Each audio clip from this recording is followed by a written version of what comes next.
Mga Lodi, don't skip ads po tayo. Maraming salamat sa patuloy ninyong pagsuporta.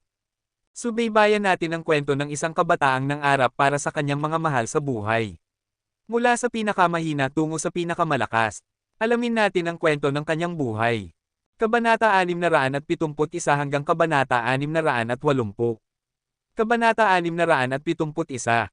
Anim na palaso ng uwak ang sunod-sunod na ipinapana sa mukha ng nagyayelong oso. Sinubukan ng halimaw na iwasan ang mga ito para hindi matusok ang mga mata nito pero huli na. Masyadong malapit na ang oso sa puntong pinagpapana ng mga palaso at wala itong sapat na oras para makaryak. Isa sa mga palaso ang tumama mismo sa ilalim ng mata nito kaya nagdugo ito. Nagalit ang nagyayelong oso.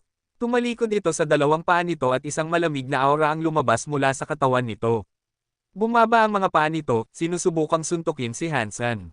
Inilagay ni Hansen ang kanyang peacock crossbow at umiwas sa nakamamatay na pag-atake ng nagyayelong oso. Pagkatapos ay tumalon siya sa ere, tinawag ang Flaming Rex Spike, at tinutok ito sa ulo ng kaaway nito. Pang! Nagsipagan ng apoy at dugo sa lahat ng dako nang ilagay ni Hansen ang isang pangit na marka ng paso sa ulo ng oso.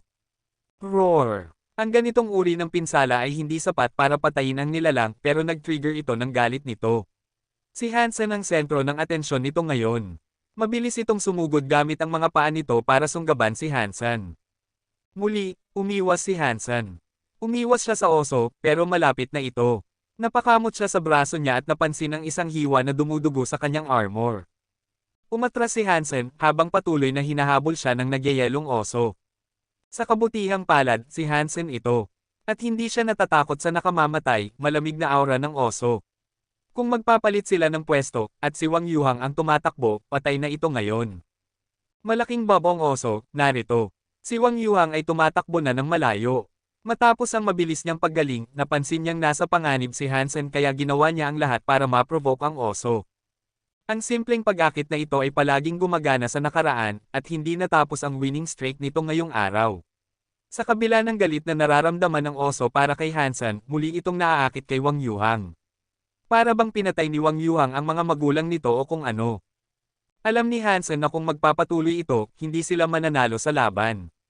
Ang Flaming Rex Spike ay sapat na malakas para sirain ang katawan ng oso, pero hindi si Hansen.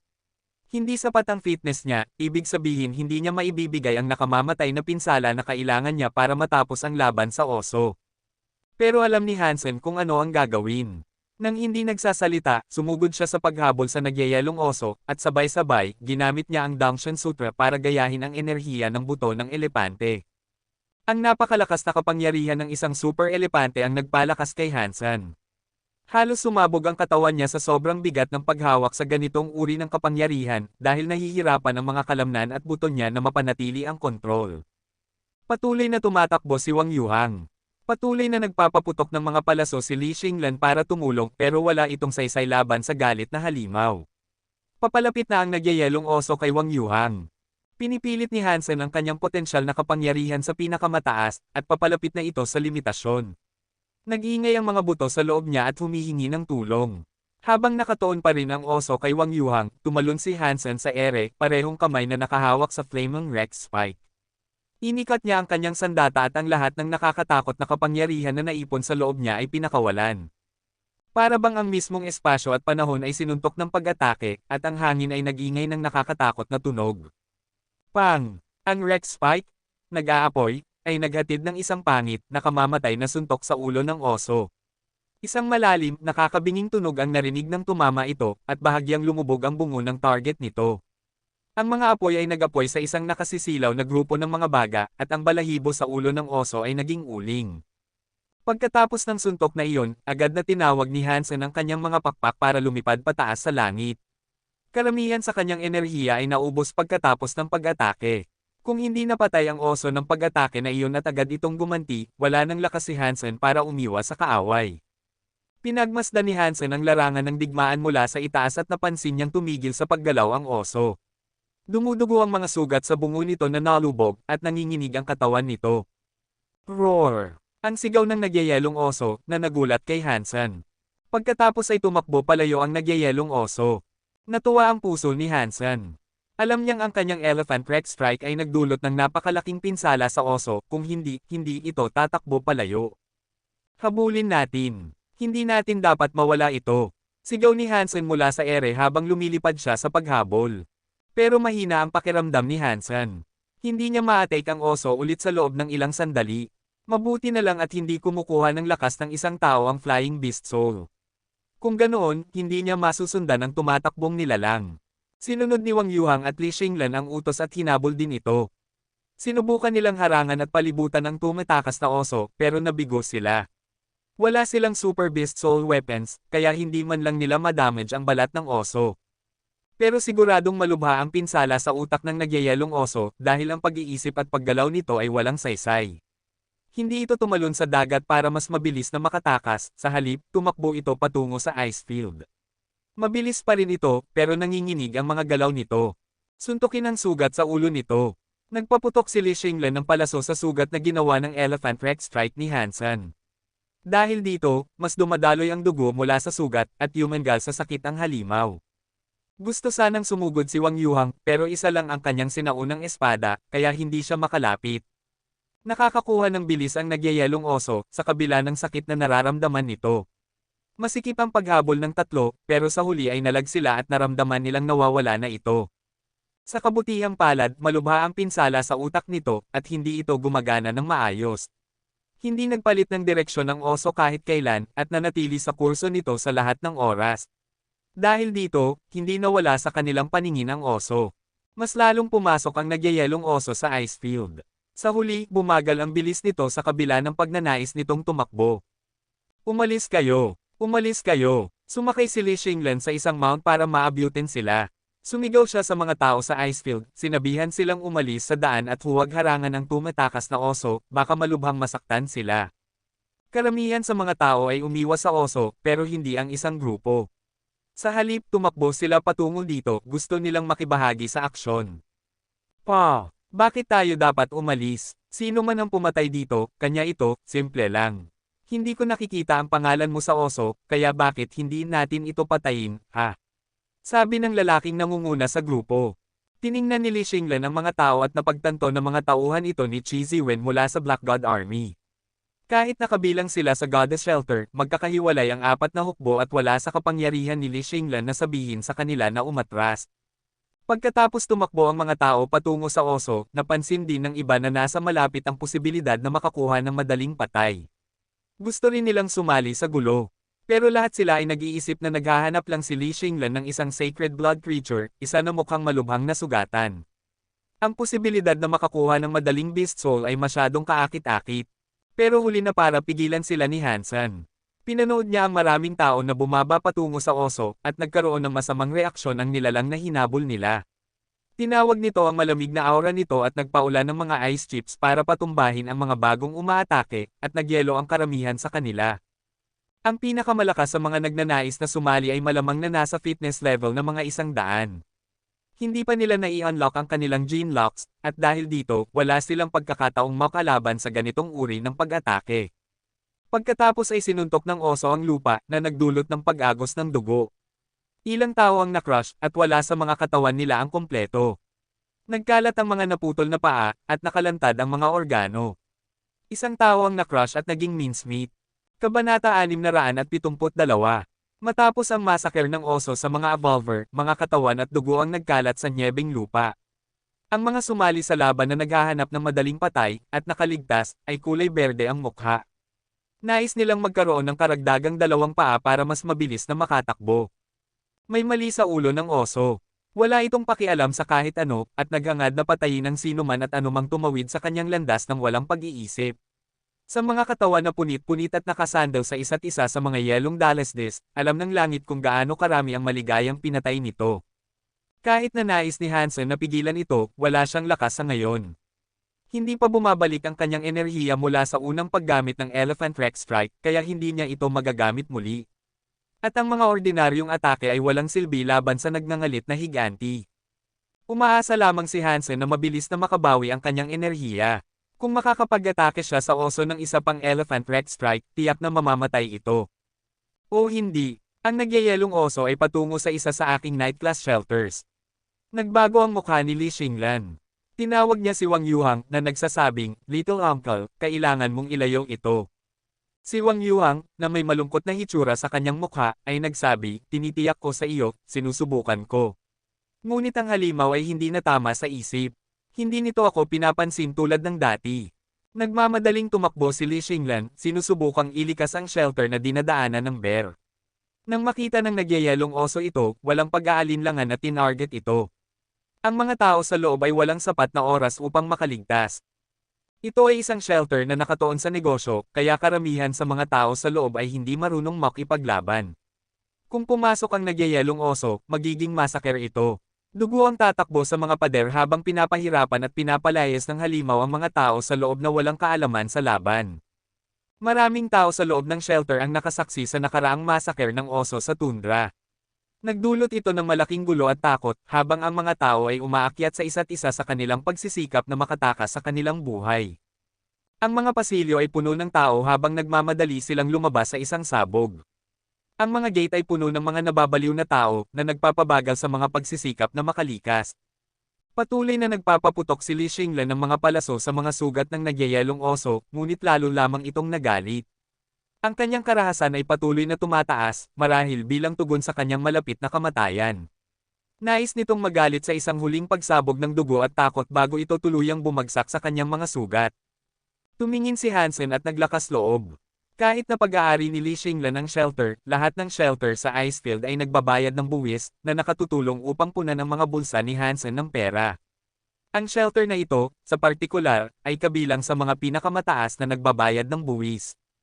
Ayaw ni Hansen na mabawasan ang kanyang kita, at ayaw din niyang makitang pinapatay ang mga tao. Hindi pa bumabalik ang kanyang enerhiya, kaya hindi niya magagamit muli ang Elephant Rex Strike. Lumapit ang nagyayelong oso sa shelter at itinulak ang kanyang bigat laban sa pader, parang sinusubukan nitong umakyat. Ang mga harapang paa nito ay nag-iwan ng malalim na mga gasgas sa ibabaw ng pader. Sa kanyang malamig na hangin, sinubukan nitong umakyat sa pader. Ang mga tao sa shelter, sa likod ng mga pader na iyon, ay sumisigaw sa takot. Ang pader na iyon ang tanging naghihiwalay sa kanila mula sa nagyayelong oso. Nakikita nila ito, madyugo at galit na galit. Ang nalubog na bungo at dugong mukha ay lalo lamang nitong pinabilis ang takot. Para itong nakakatakot na higanti na kumakain ng tao, at anumang sandali, aakyat ito sa pader at handang kumain ng buffet ng mga walang kalaban-laban na residente. Nakita ni Hansen ang nagyayelong oso na nakasandal sa pader ng shelter. Pinaikit niya ang kanyang mga ngipin, pinadulas ang kanyang mga pakpak upang makakuha ng bilis, at lumipad patungo sa kanyang kaaway. Lahat ay tumingin kay Hansen habang siya ay bumababa mula sa langit, hawak ang isang giant fire-red weapon. Mukha itong XXL drill head na umiikot sa pinakamabilis na bilis. Mukha itong napakalakas. Go to hell, oso. Kumain ka sa aking nag-aapoy na puwit. Tumalon si Hansen sa hangin, ang kanyang sigaw ng digmaan ay nagbigay lakas sa kanyang espiritu. Ang nag-aapoy na Rex Spike ay tinutok sa puwit ng nagyayelong oso na nakasandal pa rin sa pader. Sa isang napakalakas na pagsulong, pinasok ni Hansen ang kanyang sandata sa butas nito. Nag-apoy ang apoy at umagos ang dugo habang ang 2 metro ang haba na drill ay umikot sa loob ng puwit ng oso. Ang puso ni Hansen ay dumadagsa sa saya, at ang kanyang mga buto ay umuungol sa ilalim ng thundering power na kanyang tinawag. Muli niyang itinulak ang kanyang lakas sa pinakamataas, at hawak ang sandata ng 2 kamay, itinulak ito ng mas malalim hanggat maaari. Kalahati ng umiikot na Rex Spike ang naipasok, ang mga agos ng dugo ay sumisirit sa hangin na parang mga petals sa hangin. Ang lahat ng nakasaksi sa eksenang ito ay nanatiling nakapako sa kanilang pwesto, na walang galaw. Ang atake na kanilang nasaksihan ay nagbigay sa kanila ng labis na saya, kahit na ang mga kalamnan sa kanilang puwit ay mas lalong humigpit. Roar! Ang nagyayelong oso ay naglabas ng masakit na sigaw. Sinubukan nitong lumingon at sunggaban si Hansen. Ngunit iniwan ni Hansen ang flaming Rex Spike upang umiwas, at nang siya ay malinaw na, sinipa niya ang hawakan ng nakabukas na Rex Spike ng 7 beses. Bawat sipa ay parang martilyo, nagtutulak ng peg na mas malalim at mas malalim sa lupa. Matapos ang ika-7 sipa, sumigaw si Hansen sa langit. Dinampot niya ang natitirang lakas sa kanyang mga kamao at pin punches ang hawakan ng Rex Spike, ang tanging bahagi na hindi na ipasok sa katawan ng oso. Pagkatapos noon, ang buong flaming Rex Spike ay nasa loob na ng katawan nito. Umagos ang dugo mula sa likuran nito, habang ang oso ay sumigaw. Ngunit ang kanyang sigaw ay naputol habang ang katawan nito ay bumagsak sa lupa ng mabigat. Nagdulot ito ng pagyanig na umabot sa buong shelter. Super Creature Hunted, Giant Frosty Bear. Ang Beast Soul ay hindi nakuha. Ang laman ng nilalang na ito ay hindi maaaring kainin, ngunit maaari mong anihin ang Life Geno Essence nito. Kainin ang Life Geno Essence nito upang makakuha ng random na numeric na halaga ng Super Geno Points, mula 0 hanggang 10. Narinig ni Hansen ang pamilyar na boses ngunit nabigo na hindi makuha ang Beast Soul, sa kabila ng napakahirap na ginawa niyang patayin ang super creature. Ngunit dapat na niyang asahan ito sa ilang pagkakataon. Gayunpaman, mayroon siyang mataas na drop rate ng Beast Souls pagdating sa mga super creatures. Siyempre, wala namang magagalit sa isang karagdagang premyo para sa pagganap ng isang masalimuot na gawain, at ganito rin ang nararamdaman ni Hansen. Kaya't umaasa siya na makuha ang Beast Soul ng nagyayelong oso. Ang mga mata ng lahat ay lumaki sa pagkamangha, habang pinapanood si Hansen na bumalik sa mga ulap tulad ng isang Diyos. Walang nagsalita, at ang lugar ay tahimik. Ngunit pagkatapos ng ilang sandali ng katahimikan, nagsimula ang mga evolver sa loob ng shelter na ipagdiwang ang kanyang tagumpay. May isang sumigaw, papuri sa leader. Ang iba na bagong nakaligtas sa kamatayan ay sumama sa pag-awit, papuri sa leader. Papuri sa Diyos ng puwit. Binago ng pangunahing chant ang awit. Tulad ng dati, sumunod ang hindi mabilang na iba, sumisigaw, papuri sa Diyos ng puwit. Ang mga tinig ay umabot sa langit at halos nahulog si Hansen pabalik sa lupa nang marinig ang masasayang sigaw. Talagang nakaramdam siya ng kaunting kahihiyan. Kung mayroon pa siyang lakas, babalik siya, hahanapin ang nagsimula ng ganitong katawa-tawang chant, at papatayin siya. Nawala ang katawan ng nagyayelong oso. Kinuha ni Hansen ang fist-size na yelo mula sa lugar kung saan dati naroon ang bangkay at lumipad palayo. Ang balita tungkol sa tagumpay ni Hansen laban sa nagyayelong oso ay kumalat sa malawak na bahagi ng Icefield, ngunit ang balita tungkol sa sariling pagpatay ni Ji Qing sa isang super creature ay hindi pa naihayag. Ang mga ordinaryong tao ay hindi alam ang tungkol sa pagkakaroon ng mga super creatures, kaya't pinaniniwalaan na si Hansen ay pumatay lamang ng isang sobrang malakas na sacred blood creature. Wala ni isa ang nakakaalam na ito ay isang super creature. Ngunit ang mga tao na nasaksihan ang laban na naganap sa araw na iyon ay nagkwento tungkol sa kwento ni Hansen na bumukas ng malaking puwit ng nagyayelong oso ng maraming beses. At ang kwentong ito ang nagbigay kay Hansen ng titulong Diyos ng Puwit. Nang marinig ng mga tao ang kwentong ito, nais nilang malaman pa ang higit tungkol dito. Kabanata 673. Nakatagpo sina Hansen, Wang Yuhang, at Li Xinglan sa isang triangular na posisyon sa loob ng isang yelo na yungib. Inilagay nila ang fist-size na Life Geno Essence sa gitna. Talaga bang ito ay isang Life Geno Essence? Tanong ni Wang Yuhang habang sinisip-sip ang kanyang laway. Hindi makapaniwala si Li Xinglan sa kanilang nagawa sa araw na iyon, kaya't sinabi niya, talaga bang napatay natin ang isang super creature? Tayo na ba ang unang nakagawa nito sa ikalawang Diyos na santuwaryo? Bossman, ibebenta mo ba ang Life Geno Essence?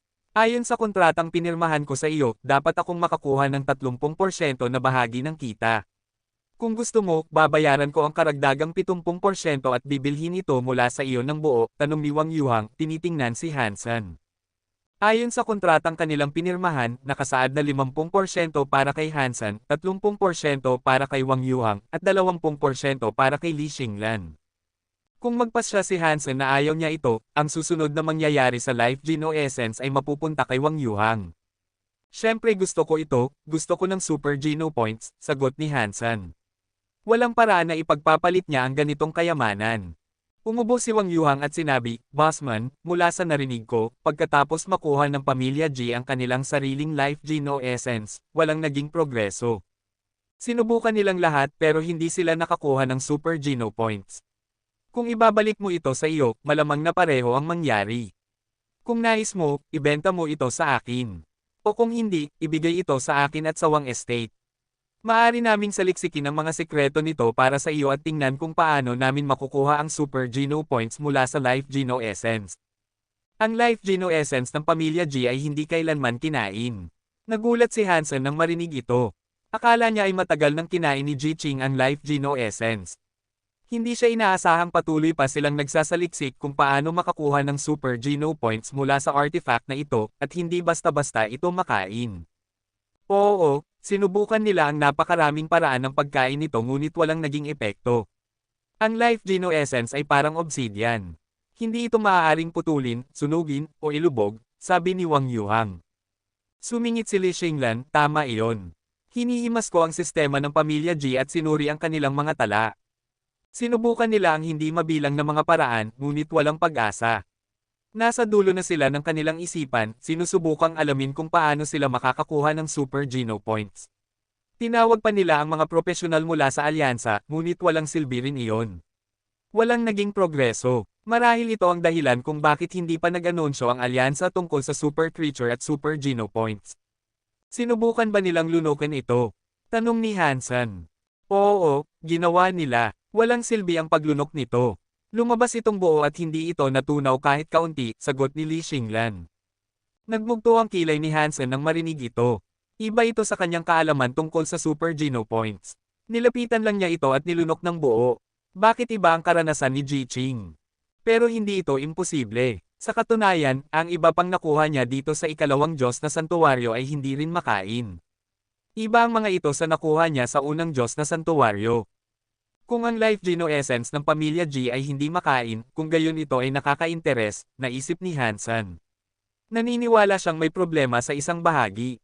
Bossman, isipin mo, ibigay ito sa akin at ang pamilya Wang ay gagawin ang lahat para saliksikin ito. Nangako ako sa iyo, sa sandaling may matuklasan, ikaw ang unang makakaalam. Sabi ni Wang Yuhang. Unang pagkakataon ko ring makakuha ng Life Geno Essence. Paano kung payagan mo akong saliksikin ito muna? Ang bahagi na nararapat sa iyo, gusto mo bang kunin ito ngayon o sa susunod? Ayaw ni Hansen na ibigay ito sa pamilya Wang para sa pagsasaliksik. Ngunit, kung talagang hindi niya matutuklasan kung paano kainin ang item, maaaring kailanganin niyang muling isaalang-alang. Isalba ito para sa susunod, sabay-sabay na sagot ni Wang Yuhang at Li Xinglan. Wala silang partikular na kakulangan sa pananalapi, kaya ayaw nilang isuko ang kanilang bahagi para sa pera. Kaya't nagpasya silang isalba ito para sa susunod. Dinala ni Hansen ang Life Geno Essence ng nagyayelong oso para sa liksikin. Ang Life Geno Essence na ito ay malamig, at lubos na kabaligtaran ng Life Geno Essence ng Fire Scale T-Rex. Pero dahil mayroon si Hansen ng Jadesken, hindi siya natatakot sa malamig na aura nito. Nasa kanyang silid si Hansen. Habang hawak ito sa kanyang mga kamay, patuloy siyang nilalapitan ito. Ngunit ano man ang gawin niya, walang nangyari. Patuloy siyang humahalik, ngunit hindi ito natutunaw. Hindi ko pa rin ito makain. Anong dahilan? Ano ang dapat kong gawin upang maging Super Geno Points ang essence na ito? Hawak ni Hansen ang Life Geno Essence, patuloy na pinagmamasdan ito. Parang sa mga kwentong pantasya sa kanluran. Marahil ito ang mga core ng mga hayop. Kailangan ko bang mag-practice ng parehong elemento upang ma-absorb ito? Habang hawak ang yelo na kristal, sinimulan ni Hansen ang pagtakbo ng Jadesken. Minsan na niyang na-absorb ang nagyayelong hangin ni Zuyai Kuang. Kung kailangan niya ng parehong elemento upang ma-absorb ang Life Geno Essence, maaaring ma-absorb ng Jadesken ang malamig na hangin ng kristal. Ngunit ano man ang paraan o dami ng pagsubok ni Hansen sa pagkas ng Jadesken, walang reaksyon. Hindi ito ma-absorb o ma-refine o kahit ano. Walang nangyayari. Strange ito. Bakit ganito? Kung ang pamilya G ay hindi makabuo ng isang solusyon para sa Life Geno Essence, nangangahulugan ba na pareho ang unang Diyos na santuwaryo at ikalawang Diyos na santuwaryo? Pero kung gayon, paano ko nailunok ang isang Life Geno Essence habang nasa unang Diyos na santuwaryo ako? At bakit hindi ito maubos ni Ji Qing, kahit na nasa unang Diyos na santuwaryo rin siya? Hindi moari ni Hansen. Ngayon, talagang nais ni Hansen na ang mga tao sa unang Diyos na santuwaryo ay pumatay ng mas maraming super creatures, upang malaman kung ang iba sa unang Diyos na santuwaryo ay makakain ng isang Life Geno Essence. Habang nag-aaral si Hansen sa Life Geno Essence, nagsimula ng kumalat ang balita tungkol sa kanyang potensyal na pagpatay sa isang super creature. Matapos ang lahat, maraming saksi. At maraming mga faction ang nakakaalam tungkol sa pagkakaroon ng mga super creatures. Nagsimula silang maniwala na ang napatay ni Hansen ay isang super creature ng ikalawang Diyos na santuwaryo. Si Hansen ay isang espesyal na tao. Nang marinig ng pamilya Wang ito mula kay Wang Yuhang, sila ay talagang nagulat. Talagang espesyal ang bata ni Ginoong Han. Mahigit isang taon na siyang nasa ikalawang Diyos na santuwaryo. Talagang napatay niya ang isang super creature doon. Narinig din ito ng pamilya Ning. At agad nilang tinanggap na si Hansen ay anak ni Han Jingji. Una nang lumabas ang pamilya Ji, kay Dami. Ang mga kakumpetensya ng pamilya G ay narinig ang balita, naniniwala na si Hansen ay kabilang sa pamilya G. At ang mga miyembro ng pamilya G ay naguguluhan. Hindi nila alam kung ano ang gagawin sa sitwasyon. Ang kasintahan ni Jianran ay walang partikular na kilalang background o anumang mahalagang ugnayan. Ang ilang tao sa pamilya G ay hindi masyadong gusto si Hansen, ngunit ngayon ay may rumor na kumakalat na siya ay pumatay ng super creature sa ikalawang Diyos na santuwaryo. Sa simula, hindi naniwala ang pamilya G. Pagkatapos ng lahat, nagasto sila ng marami sa pagbibigay kay Ji-Ching ng mga kinakailangan upang mapatay ang isang super creature. Nag-hire sila ng 300 elite evolvers upang tulungan si Ji-Ching na pumatay ng isang super creature sa unang Diyos na santuwaryo. Isang malaking halaga ang ginastos para manghuli ng isang nilalang. At ang rumor ay nagsabi na halos nag-isa si Hansen sa pag-aalaga ng super creature. At ito ay isang super creature mula sa ikalawang Diyos na santuwaryo, mahirap itong paniwalaan. Kabanata 674. Kahit na hindi naniwala ang mga miyembro ng pamilya G na totoo ito, maraming iba ang lumapit sa kanila upang tanungin tungkol sa pagkuha ni Hansen ng Life Geno Essence. Maraming mga opisyal at samahan mula sa buong alyansa ang nagtanong sa kanila, lahat dahil sa paniniwala na si Hansen ay bahagi ng pamilya G. Ang pagkakaroon ng ganitong atensyon ay nagpilit sa pamilya G na seryosohin ang paksa. Umabot din ang balita ng nagawa sa pinakamataas na antas ng pamilya, kay Ji Raogen. Anak ko, mukhang nakatagpo ka ng isang napakahusay na lalaki. May ngiti si Ji Raogen habang binabasa ang impormasyon tungkol kay Hansen. Kinuha niya ang kanyang communicator at tinawagan si Jianran. Tatay, ikaw na ang magiging presidente. Paano ka pa makakahanap ng oras para tawagan ang nag-iisang anak na babae mo? Sabi ni Jianran na may pagdaramot sa kanyang boses. Sa nakaraang 2 taon, tumatakbo si Ji Raogen para sa halalan bilang presidente ng alyansa at dahil dito, ang kanyang pag-aalaga sa mga usaping pampamilya ay naantala. Isa sa mga epekto nito ay ang kakulangan ng oras para kay Jianran, ngunit sa kabila ng kanyang pagkasama dahil sa hindi pag-aalaga, alam niya kung gaano kabisi ang mga ganitong mahalagang bagay. Huwag mong sabihin iyon, bahagi lang ako ng halalan. Nagbigay si Ji Raogen ng mainit na ngiti, at nagpatuloy, talaga akong abala kamakailan, pero ang dahilan kung bakit ako nandito ay isang bagay na may kinalaman sa aking magiging son-in-law. Bakit? Anong nangyari kay Hansen? May nangyaring masama. Nagbago ang mukha ni Jianran. May nangyari, oo, at ito ay isang malaking gulat. Tumigil si Ji Raogen sa pagngiti at sinabi ang mga salitang ito ng may katamtamang seryosidad. Ano ang nangyari? Mabilis na tanong ni Jianran. Maaaring napatay niya ang isang super creature sa ikalawang Diyos na santuwaryo. Maaari mo ba akong tulungan na magtanong at suriin ang katotohanan ng kwentong ito, at hindi na nagpaligoy-ligoy si Ji Raogen sa pakikipag-usap sa kanyang anak na babae. Alam niya ito ng mabuti, at mas gusto niyang sabihin ang mga bagay ng diretso, anuman ang favorable o hindi favorable ang paksa ng pag-uusap. Nagpakita si Jianran ng parehong pagkabigla at saya. Alam niyang magaling ang kanyang kasintahan, ngunit kung nagawa niya ang ganitong nakakabiglang tagumpay, higit pa ito sa kanyang mga inaasahan. Dahil hindi masyadong magaling si Jianran sa pakikipaglaban, hindi siya masyadong nagmamalasakit sa mundong panglaban o lipunan. Hindi siya masyadong nakakasubaybay, ngunit tulad ng iba, alam niya ang tungkol kay Ji-Ching at ang tulong na natanggap nito sa kanyang sariling pagpatay sa isang super creature. Napakalaki ng gastos na kasangkot, partikular para sa isang solong pagpatay. Ngunit para kay Hansen na tahimik na pumatay ng isang super creature sa kanyang sariling kagustuhan, na may kaunting suporta, ay kahanga-hanga at nakakagulat.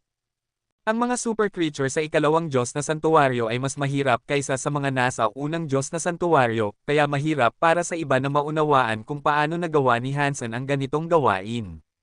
Naisa ng tawagan ni Jianran si Hansen ngunit natagpuan niyang abala ang linya, nasa tawag siya sa ibang tao. Ibinasura ni Jianran ang kanyang communicator at hindi na nagpatuloy. Alam niyang 1 oras na lang ang hinihintay bago siya hanapin ni Hansen. Sigurado siya doon. Nang bumalik si Hansen sa alyansa, ang kanyang communicator ay hindi tumitigil sa pagtunog. Nang tingnan ni Hansen, marami ang mga missed calls. Ang taong tumatawag sa kanya sa ngayon ay si Qin Zuan. Kinuha ni Hansen ang kanyang device at sinagot ito. Agad na lumabas ang imahe ni Qin Zuan, na nagsabing, alam kong abala ka ngayon, ngunit kailangan kong itanong ito sa ngalan ng aking supervisor, totoo bang napatay mo ang isang super creature? At kung oo, balak mo bang ibenta ang Life Geno Essence? Napatay ko ang isang super creature, oo. Ito ay isang giant frosty bear. At hindi, wala akong balak na ibenta ang Life Geno Essence. Kung sakaling magbago ang isip ko at tingnan itong ibenta, ikaw ang una kong tatawagan, sagot ni Hansen, na may ngiti. Nagbigay si Chin Zuan ng isang komplikadong tingin kay Hansen. Napanood niya si Hansen na lumaki at palaging hinangaan siya, iniisip na balang araw ay magiging isang espesyal na tao siya. Sa kabila nito, hindi niya kailanman naisip na magiging una si Hansen na pumatay ng isang super creature sa ikalawang Diyos na santuwaryo. Maraming iba pang mga grupo ang nagsikap na pumatay ng unang super creature, ngunit wala ni isa ang nagtagumpay. Kahit ngayon, sa panahon ng pinakamatagumpay na panahon ng Pamilya G, kailangan nilang magbayad ng malaking halaga ng pera upang manghuli at pumatay ng isang super creature sa unang Diyos na santuwaryo. Ngunit si Hansen ay tahimik na pumatay ng isang super creature sa ikalawang Diyos na santuwaryo, walang pagmamalaki o suporta. Ang ganitong pagsubok ay magiging napakahirap sa unang Diyos na santuwaryo, ngunit mas mahirap pa sa ikalawang Diyos na santuwaryo. Lahat ay naniniwala na si Hansen ay kabilang sa Pamilya G, ngunit alam ni Chin Zuan na hindi.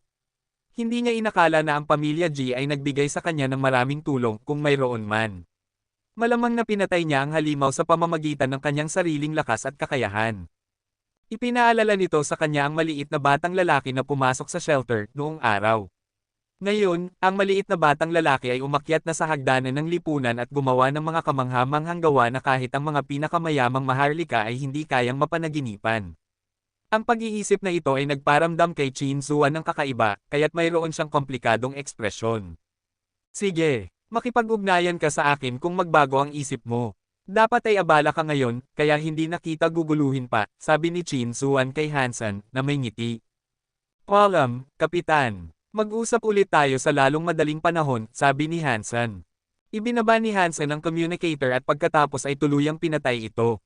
Masyadong maraming tao ang sumusubok na makipag-ugnayan sa kanya.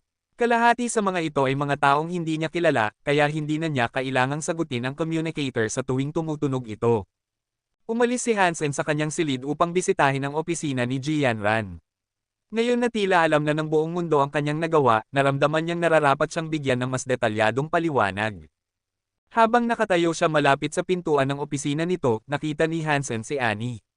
Ang paraan ng pagtingin nito sa kanya sa araw na ito ay hindi na katulad ng dati, hindi ito malamig, at parang mayroong isang bagay sa isip nito na nais nitong sabihin sa kanya. Si Annie ay mas malakas kaysa kay Hansen dahil hindi sila pareho ng antas.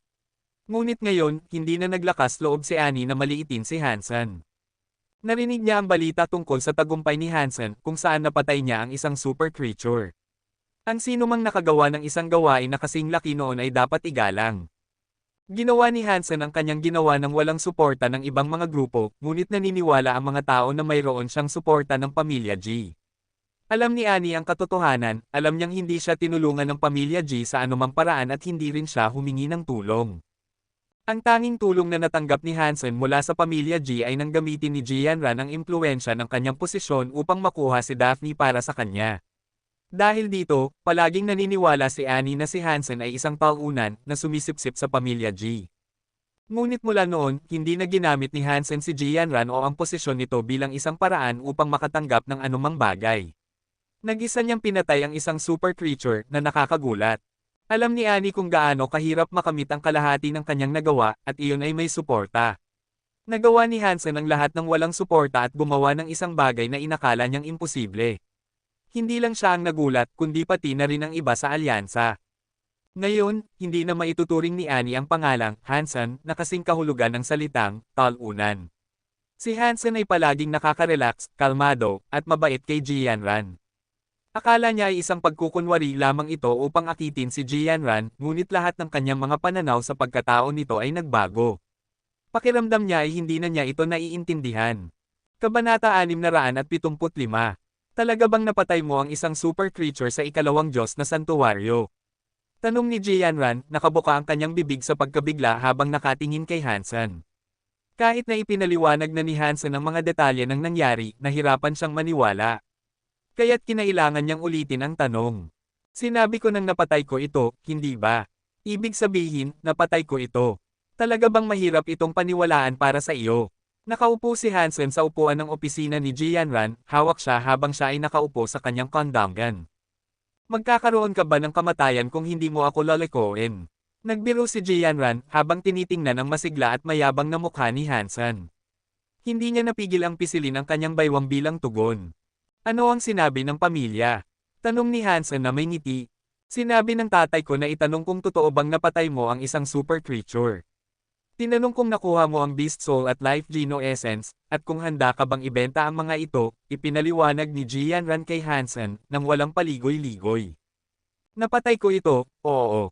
Pero hindi ko nakuha ang Beast Soul. Nakuha ko ang Life Geno Essence, gayunpaman. Kung kailangan mo ito, ibibigay ko sa iyo, ngumiti si Hansen. Naiintindihan ni Hansen si Jianran, kaya't iyon ang dahilan kung bakit niya sinabi iyon. Natuwa si Jianran sa sinabi niya, at sumagot, iyan ang ideya ng tatay ko. Kung kailangan mo ito, dapat ay itago mo para sa iyong sarili. Ikaw ang nagtrabaho para dito. Kaya, huwag mag-alala, walang pressure na ibigay ito. At kung sakaling magbenta ka, mangyaring isaalang-alang ang pagbenta nito sa pamilya G muna. Pagkatapos ng lahat, ako ang iyong kasintahan. Bigyan mo ako ng mas maraming oras upang saliksikin ang matigas na bagay na ito. Kung hindi ko pa rin maubos ito, hahayaan kong hawakan ito ng aking asawa, sabi ni Hansen na may ngiti. Sino ang iyong asawa? Pinagsabihan ni Jianran, ngunit labis siyang nasisiyahan sa loob. Nagmamadali si Hansen na makahanap ng paraan upang maubos ang Life Geno Essence. Kung hindi pa rin siya makahanap ng paraan, hindi siya magdadalawang isip na ibigay ito para saliksikin ng pamilya G. Pagkatapos ng lahat, ang pamilya G ay makapangyarihan at malawak ang saklaw. May mataas na posibilidad na makakahanap sila ng solusyon at magiging masaya si Jianran. Alam ni Hansen na hindi kailanman nagreklamo si Jianran tungkol sa kanyang katayuan sa kanilang panahon na magkasama, ngunit alam niyang nakaranas siya ng malaking pressure mula sa kanyang pamilya tungkol sa kanyang pagpili na makasama siya. Ang Life Geno Essence ay makapagbibigay kay Jianran ng maraming lunas mula sa kanyang pamilya. Siyempre, ang pagbibigay sa kanya ng Life Geno Essence ay ang pinakamasamang senaryo. Gusto ni Hansen na kainin ito, una at higit sa lahat. At kung magagawa niyang kainin ito, hindi na niya kailangang ibenta ito sa pamilya G. May ilang teorya si Hansen tungkol sa kalikasan ng Life Geno Essences. Gayunpaman, hindi niya ito mapatunayan. Kung ang mga tao ay hindi makakain ng essence mula sa unang Diyos na santuwaryo, nangangahulugan ito na pareho ang Life Geno Essences sa parehong shelter. Para sa engravings, kakailanganin nila ng espesyal na pamamaraan. Ngunit si Hansen ay nakain ng Life Geno Essence nang walang problema sa unang Diyos na santuwaryo. Ngayon na naisip niya ang kanyang panahon doon, ang unang Diyos na santuwaryo ay iba sa ikalawang Diyos na santuwaryo sa maraming paraan. Ang unang Life Geno Essence na kanyang kinain ay hindi nakuha sa pamamagitan ng pangangaso. Ito ay dahil ang Golden Growler ay naglabas ng Life Geno Essence sa batang Golden Growler, at nakuha ito ni Hansen. Mula noon, nagawa ni Hansen na ma-absorb ang Super Geno Point sa pamamagitan ng pagpatay sa mga super creatures. Ngayon lang niya naisip na maaaring iyon ang dahilan. Bilang karagdagan doon, hindi na maalala ni Hansen ang iba pang pagkakaiba sa pagitan ng ngayon at ng panahon na siya ay nasa unang Diyos na santuwaryo. Lahat ng mayroon siya sa unang Diyos na santuwaryo, mayroon siya ngayon ngunit mas mabuti. Ang tanging pagkakaiba ay ang kanyang kakulangan na maubos ang Life Geno Essences. Maaari lamang ipagpalagay ni Hansen na ang dahilan kung bakit siya nakapag-absorb ng Life Geno Essences sa unang Diyos na santuwaryo ay dahil sa Golden Growler. Ngunit sa pag-iisip ng mga bagay sa ganitong paraan, umaasa lamang si Hansen na ang kanyang mga hula ay hindi totoo. Walang paraan na makakahanap siya ng isa pang super creature na handang ilabas ang isa pang Life Geno Essence para sa kanya. Dapat may paraan upang ma-absorb ang isang Life Geno Essence, pero anuman ito, hindi ko pa ito natagpuan, naisip ni Hansen sa kanyang sarili. Pagbalik sa kanyang silid, tumugon si Hansen sa ilang mensahe na ipinadala sa kanya ng kanyang mga kaibigan. Sinabi niya sa kanila ang tungkol sa kanyang tagumpay sa pagpatay sa isang super creature. Ang mga tao ay patuloy na umuunlad sa mundong ito. Usapan na lamang ang oras bago may ibang makagawa ng gawain ng pagpatay sa isang super creature, lalo na sa unang Diyos na santuwaryo. Malamang na mas marami pang mapapatay doon. Hindi naisip ni Hansen na may silbi pang itago ito. Ngunit alam ni Hansen na ang pagpatay sa isang super creature sa ikalawang Diyos na santuwaryo ay isang gawain na wala ng ibang makakagawa maliban sa kanya sa loob ng mahabang panahon. Ang mga super creature sa ikalawang Diyos na santuwaryo ay nakakatakot na malakas. Walang sino man ang makakapatay ng isang super creature maliban kung ito ay labis na nasugatan, nang hindi muna na-maximize ang kanilang super Geno Point sa unang Diyos na santuwaryo. Kung ang iba ay nais na pumatay ng isang super creature sa ikalawang Diyos na santuwaryo, kailangan nilang maghintay hanggang may isa nang na-maximize ang kanilang super geno point sa unang Diyos na santuwaryo. Dahil ang mga tao sa unang Diyos na santuwaryo ay hindi makakain ng life geno essences, walang sino man ang makakapag-maximize ng kanilang super geno points bago pumunta sa ikalawang Diyos na santuwaryo. Walang progreso ang magagawa sa kasalukuyang kalagayan. Ngayon, si Hansen ang anomalya. Siya lamang ang makakagawa ng progreso. Siya lamang ang makakapanghuli ng mga super creature sa ikalawang Diyos na santuwaryo at tanging siya lamang ang makakakuha ng mga mapagkukunan na ibinibigay ng mga ganitong halimaw. Ngunit nag-aalala si Hansen na kung ang mga super creature sa ikalawang Diyos na santuwaryo ay napakahirap patayin, ang mga nilalang sa ikatlong Diyos na santuwaryo at ikaapat na Diyos na santuwaryo ay magiging labis na brutal. Bawal ng alyansa ang anumang balita mula sa ikatlong Diyos na santuwaryo at ikaapat na Diyos na santuwaryo.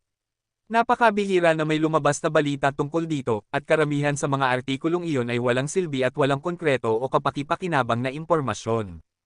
Makakapasok si Hansen sa ikatlong Diyos na santuwaryo na may na-maximize na super geno points, ngunit pagkatapos noon, mananatili ba ang kanyang kakayahan na pumatay ng mga super creatures na nag-iisa? Hindi siya sigurado. Kung walang na-maximize na super geno points bilang batayang istatistika na pumapasok sa ikalawang Diyos na santuwaryo, mahina ang mga tao doon. Kung hindi nila ma-maximize ang super geno points sa ikalawang Diyos na santuwaryo, hindi sigurado si Hansen kung may pagkakataon ng mga tao sa ikatlong Diyos na santuwaryo. Ang basta pagkakaroon sa ikatlong Diyos na santuwaryo bilang isang walang mukha na minorya, ng walang mga talento upang umunlad o makagawa ng anumang progreso, ay magiging napakahirap. Walang silbi ang pag-iisip tungkol dito ngayon. Hindi ko nga ma-absorb ang life geno essence. Binigyang diin ni Hansen ang kanyang sarili. Nakipag-usap siya sa lahat ng kanyang kilala, sinasabi sa bawat isa ang tungkol sa kanyang suliranin. Grabe, tulad ng sinasabi mo. Talaga bang napatay mo ang isang super creature sa ikalawang Diyos na santuwaryo? Nang marinig ito ni Teng Shenliu mula sa mismong bibig, hindi niya napigilan ang sumigaw. Ang galing! Isang salita lamang ang sagot ni Yidang mo. Diyos, ikaw ang pinakamalakas na tao sa ikalawang Diyos na santuwaryo, walang duda. Nag-exaggerate si Zhu Ting. Kuwait, iba-iba ang reaksyon ng lahat, ngunit karamihan ay pinalakas ng simpleng pagkabigla. Sinabi ni Zhu Ting kay Hansen na may mga tao mula sa pamilya Chen na dumating upang hanapin siya. Sinabi nilang patuloy na makipagkaibigan si Zhu Ting kay Hansen upang makita kung siya ay magiging bahagi ng koponan ni Hansen balang araw tulad ni Wang Yuhang at Li Xinglan. Sinabi rin ng pamilya Chen kay Zhu Ting na hindi na nila ipsoy-ngusapan ang mga bagay na may kinalaman kay Chen Ran. Umaasa silang kung si Hansen ay balang araw handang ibenta ang mga life geno essences na kanyang nakolekta, isa sa alang-alang niyang ibenta ang isa sa pamilya Chen. Talagang nag-aalala si Zhu Ting dahil sa kanyang delikadong sitwasyon. Hindi niya inaasahan na magiging ganito ang mga bagay, at ang magiliw na pagbabago ng mga pangyayari ay labis na nakapagpasaya sa kanya. Talaga bang napatay niya ang isang super creature? Nang marinig ni Lei Hengguo ang balita, nagulat siya. Masakit para sa kanya na maniwala na nagtagumpay si Hansen at si Wang Yuhang at talagang nakainis ito sa kanya. Kabanata 676. Bumalik si Hansen sa shelter. Malapit sa Devil's Mountain, nagpadala si Lu Wei at ang Northern Master Huang Yunlong ng isang tao upang makipagtulungan kay Hansen sa pangangaso ng isa pang super creature. Hindi pumayag o tumanggi si Hansen. Sinabi niya lang, marahil isang araw. Kahit si Philip ay naglakbay upang makita kung ano ang kailangan upang sumali sa koponan ni Hansen. Kahit na ayaw magpatirapan ni Chi Ziwen kay Hansen, ang tao sa Donglin ay nag-utos sa kanya na bisitahin si Hansen at humingi ng pagkakataon na makipagtulungan din sa kanya. Si Yang Manli ang pinakamasiglang tao sa paligid dahil dito. Si Hansen ay isang walang laman na leader na nag-iiwas sa lahat ng gawain at responsibilidad sa pamumuno sa kanya, kaya siya ang nag-aasikaso sa bawat kahilingan. Bilang karagdagan doon, kailangan niyang alagaan ang negosyo ng mga espesyal na puwersa. Wala siyang oras para sa kanyang sarili. Hindi mahalaga kung ikaw ang leader ng shelter o leader lamang ng mga espesyal na puwersa, dapat kang gumawa ng isang bagay. Mahirap para kay Yang Manli na dumalo at tapusin ang lahat ng kanyang trabaho sa araw na iyon, ngunit nang matapos ito, kailangan niyang bisitahin si Hansen. May mahalagang dapat talakayin, ngunit nang pumasok siya, nakita niyang nakaupo si Hansen sa isang upuan, ang isang kamay ay may hawak na gintong garapon at ang isa pang kamay ay abala sa paghaplos sa kanyang pilak na sorrow. Mayroong isang babaeng may pilak na buhok sa likod niya. Abala siya sa pagmamasahe ng mga balikat niya habang ang isa pang babaeng may gintong buhok ay inaasikaso ang kanyang mga paa. Naisip niyang hindi patas sa kanya na kailangan niyang magtrabaho ng husto araw-araw habang si Hansen ay nakasandal sa kanyang upuan at inaasikaso mula ulo hanggang paa. Natutuwa ako sa kalidad ng iyong trabaho, nakangiting sabi ni Hansen. Siyang Manly ay abala, palaging gumagawa ng maraming bagay. Halos siya na ang namamahala sa Icefield. Dapat ka nang magsulat ng sarili mong mga ulat. Hindi kayang tiisin niyang Manly ang kasalukuyang ugali ni Hansen. Hindi niya maintindihan kung bakit ang isang taong kumikita ng malaki ay napakasaya at walang pakialam sa lahat ng bagay. Nagtataka rin siya kung bakit pinapayagan niyang mga siwa siya sa lahat. Sa posisyon niya, hindi mahirap para sa kanya na pabagsakin ang imperyo ni Hansen kung gugustuhin niya. Madali rin para sa kanya na maglagay ng pera sa kanyang sariling bulsa sa pamamagitan ng pagnanakaw mula sa mga libro. Ngunit natuklasan niyang Manly na wala talagang pakialam si Hansen sa negosyo. Ang pagiging leader ng Icefield ay maaaring isang malaking pagkakataon para sa kayamanan para sa ibang tao, ngunit para sa isang taong nakapatay lang ng isang super creature, ang Icefield ay wala. Talaga bang siya ang unang taong nakapatay ng isang super creature sa Second God Sanctuary? Kahit na madalas magulat siyang Manly sa mga ginawa ni Hansen, ang isang ito ang pinakamalala. May 200 taong kasaysayan ng mga tao na naninirahan sa mga shelter, at sa lahat ng oras na iyon, si Hansen ang una nahihirapan siyang Manly na paniwalaan ito. Nang maalala kung paano si Hansen dati, hindi niya kailanman naisip na magiging ganito siya kaunlad, ang taong nakaupo ngayon sa harap niya. Anong mga ulat? Akala ko ikaw ang palaging nag-aasikaso ng mga ulat ko. Nagulat si Hansen nang tingnan siyang Manly. Nang marinig niyang Manly ang kanyang mga salita, itinaas niya ang kanyang mga labi upang sabihin, paano ko malalaman kung paano mo napatay ang super creature? Paano ko malalaman at may sulat iyon? Kung ganoon, ibibigay ko sa iyo ang mga detalye. Wala namang problema si Hansen sa pagsusulat ng mga ulat, ngunit naniniwala siyang sayang lang ang oras. At ang huling bagay na gusto niya ay ang maging katulad ng isang sikat na tao sa puwersa. Bilang resulta, lahat ng bagay ay dumadaan sa mga kamay niyang Manly. May problema na ngayon si Hansen dahil sa tulong niyang Manly, malaya siyang gawin ang gusto niya. Ngunit kung may kumuha sa kanya isang araw, saan siya makakahanap ng ibang taong katulad niya? Isang taong kaya niyang gawin ang lahat at mahalin ang kanyang trabaho sa parehong oras. Dapat ba akong magbigay kay Yang Manly ng dagdag na sweldo? Bigyan siya ng mas mataas na porsyento. Naisip ni Hansen sa kanyang sarili. Maaari kitang tulungan sa pagsusulat ng ulat, ngunit may misyon kang dapat gawin ng mag-isa, sabi ni Yang Manly kay Hansen. Anong misyon iyon? Tumingin si Hansen kay Yang Manly habang nagtatanong. May isang batang lalaki na dumating lang sa Second God Sanctuary, ipinanganak sa Icefield. Hinihiling niyang protektahan mo siya, sabi ni Yang Manly. Kumunat ang noo ni Hansen at nagtanong, saan ako makakakuha ng oras para gawin iyon? Hayaan mo na ang isa sa ibang grupo na isama siya. Hindi ko iyon hahayaan. Ngumiti siyang Manly. Siyempre hahayaan mo. Kahit na anak ng Diyos mismo, pareho lang ang Kratos sa kanya tulad ng iba, mayabang na sabi ni Hansen. Hindi siya anak ng Diyos, ngunit ang apelyido niya ay Chin. Kaya, gawin mo na iyon. Hindi kita matutulungan sa ganoong gawain. Nagkibit balikat siyang Manly. Chin! Nagtataka si Hansen at nagtanong, ano ang kaugnayan niya kay Captain Chin? Siya ang pamangkin ni Captain Chin. Ngumiti ulit siyang Manly kay Hansen. Naintindihan ko. Kung ganoon, hayaan mo siyang lumapit sa akin. Nagbago ang tono ni Hansen ng biglaan. Ang pamilya Chin ang may-ari ng espesyal na grupo, at sila ang nag-alaga sa pamilya ni Hansen. Dahil sa kanyang relasyon kay Chin Suan, kailangan niyang tanggapin ang gawaing ito. Habang naghihintay siya kay Chin Wenshao, may sumunod sa kanya. Isang taong kilala ni Hansen. Su Xiaoqiao. Nagulat si Hansen nang makita ang tao, hindi inaasahan na naging evolver na rin siya at nakarating sa Icefield. Kapatid Senador, sa wakas ay natagpuan ko na ang organisasyon. Masayang hinapit ni Su Xiaoqiao si Hansen, mukhang gusto na niyang umiyak.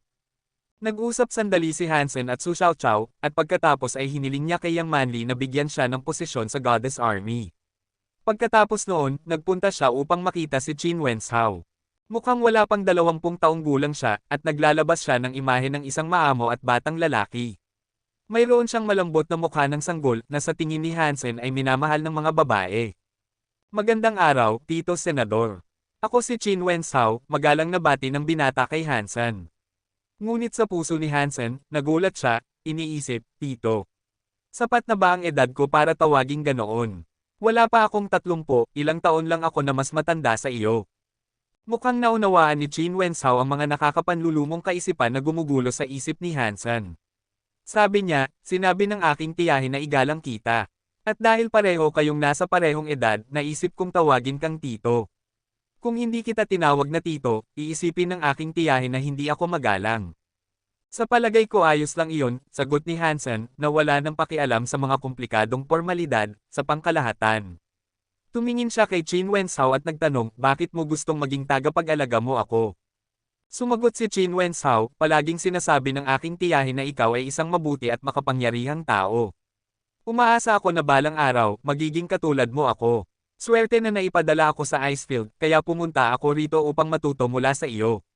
At huwag kang mag-alala, hindi ako magiging pabigat o magdudulot sa iyo ng hindi kinakailangang problema. Magtatrabaho at magsasanay ako ayon sa iyong schedule. Talaga bang sinabi ng iyong tiyahin iyon tungkol sa akin? Natutuwa ang puso ni Hansen nang marinig iyon, kaya kailangan niyang magtanong. Oo, madalas kanyang pag-usapan. Madalas kanyang ginagamit bilang isang huwaran sa aming mga turo, isang tao na dapat nating tularan. Talagang hinahangaan ka ng mga bata sa aming pamilya, sabi ni Qin Wenzhao. Maaari mo bang bigyan ako ng halimbawa kung paano karaniwang pinupuri ni Qin Zuan? Walang iyang tanong ni Hansen. Kabanata 677. Si Qin Wenzhao ay isang batang lalaki na magalang at alam ang kanyang lugar, kaya wala namang problema si Hansen sa pagiging tagapag-alaga niya. Ang pinakanagpagulat kay Hansen ay kung gaano katalentado ang hitsura ni Qin Wenzhao. Ngayong natagpuan na ang mga super creature, nagtataka si Hansen kung bakit pinapayagan ng pamilya Qin na maging isang evolver si Qin Wenzhao ng napakabilis. Maaari siyang maghintay ng ilang taon upang makita kung makakakuha siya ng mga super geno points. Kamakailan lamang, ang schedule ni Hansen ay medyo malaya. Hindi niya mahanap ang mga angkop na super creature na papatayin, kaya karamihan sa kanyang oras ay ginugugol sa pagsasanay ng Dangshan Sutra o sa pananaliksik ng Life Geno Essence. Ngunit walang progreso sa alinmang aspeto. Para sa huling aktibidad, dahil hindi niya makuha ang mga resulta sa Life Geno Essence mismo, nagpasya si Hansen na ihiram ito sa pamilya G. Sa buong panahong iyon, nasa kanyang mga kamay ito, at napakaraming mata ang nakamasid sa kanya na parang mga lawin, na handang magsikap upang makuha ang Life Geno Essence para sa kanilang sarili. Ang pagbibigay nito sa pamilya G ay mag-uudyok sa iba na tumigil sa pag-istorbo sa kanya, at malayang magagawa ni Hansen ang kanyang mga gawain. Mas maganda kung malaman nila kung paano masisipsip ang Life Geno Essence. Kung malalaman nila, makakapag-focus si Hansen sa pangangaso ng mga super creature. Siyempre, kung hindi nila malaman kung paano, wala namang nawala. Dahil wala siyang ibang gagawin, naghanda si Hansen na dalhin sina Qin Wenzhao at Su Xiaoqiao sa isang pakikipagsapalaran at hayaan silang masaksihan ang kagandahan ng Second God Sanctuary. Ngunit sa totoo lang, may patutunguhan sa isip si Hansen, ang Peach Forest. Hindi pa siya nakakagawa ng pagbabago sa kanyang Dangshan Sutra, at wala siyang paraan upang sukatin kung gaano katagal ang kailangan kung kailangan niyang gawin ito ng mag-isa. Kung makakain siya ng isa sa mga mystical peaches mula sa higanting puno, marahil ay makakamit niya ang pagbabagong hinahanap niya at ma-unlock ang Gene Lock. Dinala niya sina Qin Wenzhao at Su Xiaoqiao kasama niya, at lahat ay naging maayos. Sa kanilang paglalakbay patungo sa Peach Forest, nakapatay sila ng maraming nilalang. Nang makarating sila sa mga bubong ng Peach Forest, hindi nang ahas na dalhin ni Hansen ang mga ito sa loob. Sinilip niya ito ng mabilis, at napansin niyang nalalante na ang lahat ng bulaklak. Sa ilalim ng mga berdeng dahon, nakita niya ang berdeng prutas na kasing liit ng mga beans. Mukhang matagal pa bago sila mahinog para makuha at kainin. Tiningnan lang ni Hansen ang mga ito mula sa labas ng kagubatan, at pagkatapos noon, naghanda siyang umalis kasama ang 2 disipulo. Pagkatapos ng lahat, ang Peach Forest ay isang mapanganib na lugar, at hindi mo alam kung gaano karaming super creature ang naninirahan sa ilalim ng mga madilim na sanga nito. Kahit na mag-isa lang si Hansen, hindi siya nang ahas na pumasok. Habang naghahanda silang umalis, narinig nila ang dagandong ng isang halimaw mula sa loob ng kagubatan. Mula ito sa malayo, kaya mahina ang ingay. Ngunit si Hansen, na nag-scan sa paligid gamit ang kanyang mga tainga na parang mga radar dish, ay nakaramdam ng pagbagsak ng kanyang mukha. Ang ingay ay parang nagmula sa black bear na nakasalubong niya sa higanting puno. Ang dagandong ay pinaghalong kalungkutan at galit, at hindi niya maisip kung ano ang nag-udyok sa pag-iyak nito. Kahit na nais na malaman ni Hansen kung ano ang nangyari, gusto niyang dalhin muna sina Qin Wenzhao at Su Xiaoqiao sa pinakamalapit na shelter. Nang dalhin niya sila roon, sinabi niyang maghintay sila sa kanya. Pagkatapos ay bumalik siya sa mga hangganan ng kagubatan. Nakatayo sa labas ng Peach Forest, mahina pa ring naririnig ni Hansen ang pag-iyak ng Black Bear. Ang patuloy na ingay ay nagpawi ng kanyang pag-aalala na baka patay na ang nilalang, at nag-iingat, pumasok siya sa kagubatan at lumakad ng maingat habang sinusundan ang tunog ng pag-iyak. Dahil hindi niya dala ang pilak na sorrow, siniguro niyang mag-ingat sa kanyang paglalakad. Mas mahirap para sa kanya na maglakad sa ilalim ng mga sanga sa pagkakataong ito dahil nakasalubong niya ang maraming nilalang sa daan. Maraming ahas sa lahat ng dako. Tinawag ni Hansen ang kanyang gintong baluti at gargoyle glyph upang maiwasan ang mga grupo ng ahas at nagpatuloy sa kanyang paglalakbay patungo sa pinagmulan ng pag-iyak ng Black Bear. Bigla, nakita ni Hansen ang isang maliit na rosas na ahas na gumagapang. Kung hindi pa siya nakapunta sa kagubatan na ito dati, nagpatuloy sana siya sa kanyang paglalakbay. Ngunit ang rosas na ahas ay mukhang medyo hindi kapansin-pansin. Isang talampakan lang ang haba nito, at napakaliit nito. Dahil sa rosas na katawan nito, mukhang hindi nakakatakot. Parang ang klase ng nilalang na kaya mong durugan sa ilalim ng iyong mga paa. Ngunit naalala ni Hansen ang ahas na ito.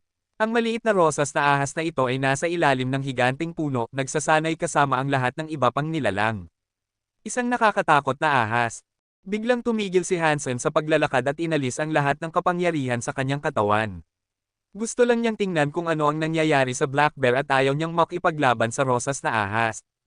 Ngunit mukhang hindi man lang napansin ng rosas na ahas ang presensya ni Hansen. Nagpatuloy lang ito sa paggapang sa ibang direksyon. Napakabagal ng paglalakad nito, parang naglalakad-lakad lang ito sa parke. Pagkaraan ng ilang sandali, nakarating ito sa isang puno ng peach, kung saan nagpa siya itong umakyat. Naramdaman ni Hansen na may mali, kaya binuksan niya ang kanyang gene lock at nagplano na tumakas. Ngunit nangyari iyon nang mapansin niyang napapaligiran siya ng isang grupo ng mga ahas. May mga pulang, berde, itim, puti, at may batik na ahas. Nasa paligid sila ng lupa at sa lahat ng puno na parang mga baging, hindi niya mabilang kung gaano karami ang mga ito. Ang hari ng mga nilalang na ito ay napakasama. Nagulat si Hansen sa nangyari, kaya tinawag niya ang kanyang mga pakpak at sinubukang lumipad palayo. Ngunit pagkatapos ay nakita niya ang isang ahas na may pakpak na tumalon mula sa mga puno. Kahit ang maliit na rosas na ahas ay may transparent na mga pakpak ng dugo. Lumipad ito sa itaas ni Hansen at umikot doon, pinipigilan ng anumang pagkakataong makatakas sa hangin. Mabilis na tinawag ni Hansen ang kanyang flaming red spike, ang 2 metrong sandata. Ibinato niya ito sa isang grupo ng mga ahas, na agad na nag-apoy at naging uling. Ang pag-atake ay lumikha ng isang puwang sa bilog ng mga ahas sa paligid niya, at tumakbo siya sa pamamagitan nito. Hindi nagtagal ay napagtanto ni Hansen na ang rosas na ahas ay halos kapareho ng Wolf King at Pegasi King. Ang kapangyarihan nito ay nakasalalay sa kasaganaan ng mga tauhan nito at sa kakayahang mag-utos sa kanila. Ang mga ahas ay bumuo ng isang pormasayon, at kahit na nahihirapan silang saktan si Hansen, napilitan nilang pasukin ni Hansen ang kagubatan. Ano ba ang gusto ng rosas na ahas na ito? Nagulat si Hansen. Ngunit pagkatapos ay napansin niya na maaaring hindi gusto ng rosas na ahas na patayin siya. Patuloy lang nitong itinutulak siya ng mas malalim at mas malalim sa Peach Forest. Sino ang nakakaalam kung ano ang gusto nito, ngunit iyon ang ginagawa nito. Halos halata kung gaano kadesperado ang rosas na ahas na itulak siya ng mas malalim. Ayaw maliitin ni Hansen ang katalinuhan ng mga nilalang na ito. Gusto niyang makatakas, ngunit walang nagbukas na pagkakataon. Ang kagubatan ay puno ng mga nilalang na parang ahas. Kung minsan, lumilipad sila mula sa mga korona ng mga puno ng peach na parang mga balang, isang salot, sa lahat ng dako. Patuloy silang nagtataboy kay Hansen sa mas malalim na bahagi ng Peach Forest. Hinahabol ng mga ahas si Hansen patungo sa Black Bear. Naitulak si Hansen ng 100 milya, at mas malinaw ang mga dagandong ng oso. Mas malakas ang mga pag-iyak kaysa sa inaasahan niya, at ang oso ay sobrang galit na ngayon. Kinagat ni Hansen ang kanyang mga ngipin, iniisip na mas mabilis siyang lumipad patungo sa oso. Hindi umatake ang grupo ng mga ahas, ngunit binilisan nila ang kanilang pagsunod sa kanya. Para sa ilang kadahilanan, talagang gusto nilang pumunta si Hansen doon. Kabanata 678. Marahil dahil sa grupo ng mga ahas, hindi nakita ni Hansen ang ibang nilalang. Parang para lang sa napakaraming ahas ang Peach Forest. Sa loob ng Peach Forest, hindi alam ni Hansen kung gaano na siya kalayo.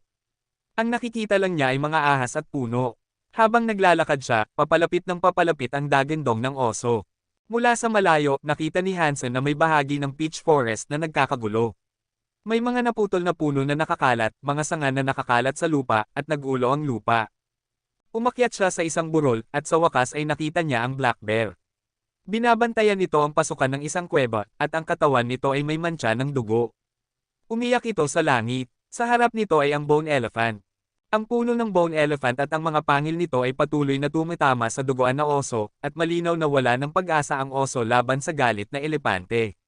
Maraming sugat sa katawan nito, at may dugo na lumalabas sa bibig nito. Gayunpaman, patuloy itong nagbabantay sa pasukan ng kuweba at pinipigilan ng elepante na makapasok. May kayamanan ba sa loob ng kuweba?